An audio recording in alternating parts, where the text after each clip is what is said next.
राधे राधे। जय सिया राम। जय महालक्ष्मी माँ। मैं आचार्य पंडित धीरज पाठक आप सभी लोगों का अपने YouTube चैनल धर्म पुरोहित आश्रम चैरिटेबल ट्रस्ट में हार्दिक स्वागत एवं अभिनंदन करता हूँ। आज हम आपको एक कुबेर थैली के निर्माण के विषय में बताएंगे। कुबेर थैली कैसे बनती है, इसमें क्या क्या होना चाहिए। सभी आचार्यों का अपना अपना अलग अलग मत है, लेकिन हमें जो एक गुरु शिष्य परंपरा से प्राप्त है उस कुबेर थैली के विषय में आपको बताएंगे। हाँ, अगर आप चाहें तो अपने घर पर भी बना सकते हैं अथवा हमारे आश्रम से सिद्ध कुबेर थैली प्राप्त कर सकते हैं। उसमें करना क्या है, आपके पास एक कुबेर थैली होनी चाहिए। कुबेर थैली आपको बाजार में बिल्कुल आसानी से मिल जाएगा। इस प्रकार से इसके कई भी प्रकार हो सकते हैं, अलग अलग रंगों में, पीले में, लाल में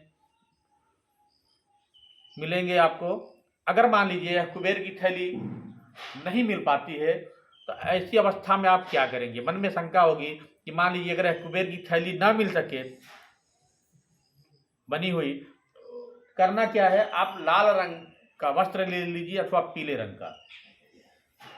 उसी को आप पोटली की तरह, एक थैली की तरह घर पर ही सिल लीजिए और उसमें रखना क्या है, कम से कम 7 गोमती चक्र, 7 कौड़िया, 7 कमलगट्टा,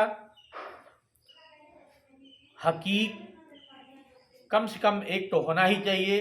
अगर हो जाए तो 3, 5 अथवा 7 भी रख सकते हैं, नहीं तो एक पीस तो हकीक रखना ही रखना है।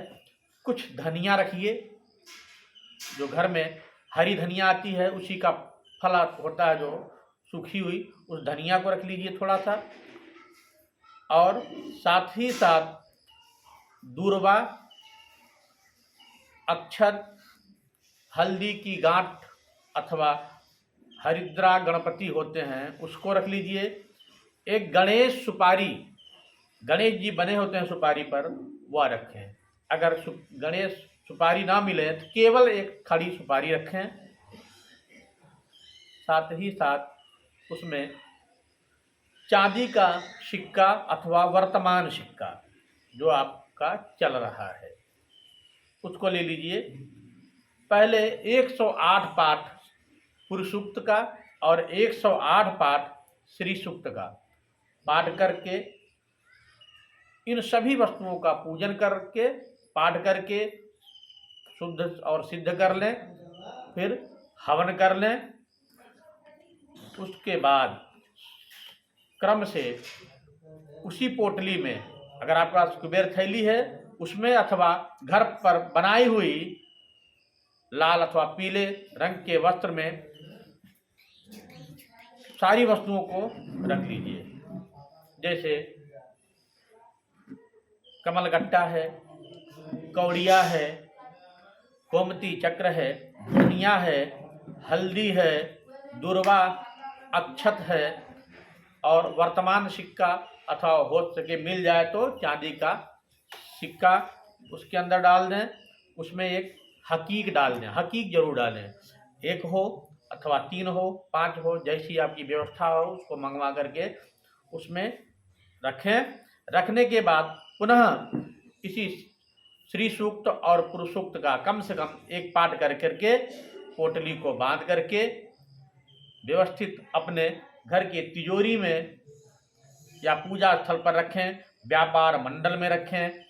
यह प्रक्रिया दीपावली के समय में धनतेरस को करते हैं तो ज़्यादा अच्छा है। अगर उस समय नहीं प्राप्त कर पाते हैं, नहीं बना पाते हैं, तो किसी भी शुभ मुहूर्त में यह पोटली तैयार की जा सकती है। रवि पुख योग हो, गुरु पुख योग हो, सर्वार्थ सिद्ध योग हो, दशहरा हो, नवरात्रि का समय हो, अक्षय तृतीया, अक्षय नवमी, एकादशी, किसी भी प्रकार से सूर्य ग्रहण अथवा चंद्र ग्रहण में कभी भी आप शुभ मुहूर्त में बना सकते हैं। अपने व्यापार मंडल में रख सकते हैं। नया व्यापार प्रारंभ करने जा रहे हैं उसमें इसकी स्थापना करवा सकते हैं। यह सारी व्यवस्थाएं हैं। हाँ, दीपावली में करते हैं तो यह पर्व विशेष रूप से इस कार्य के लिए योग्य माना गया है। इसको अगर आप आश्रम से प्राप्त करना चाहेंगे तो भी मिलेगा। इसकी सहयोग राशि मात्र 1500 रुपये होगी।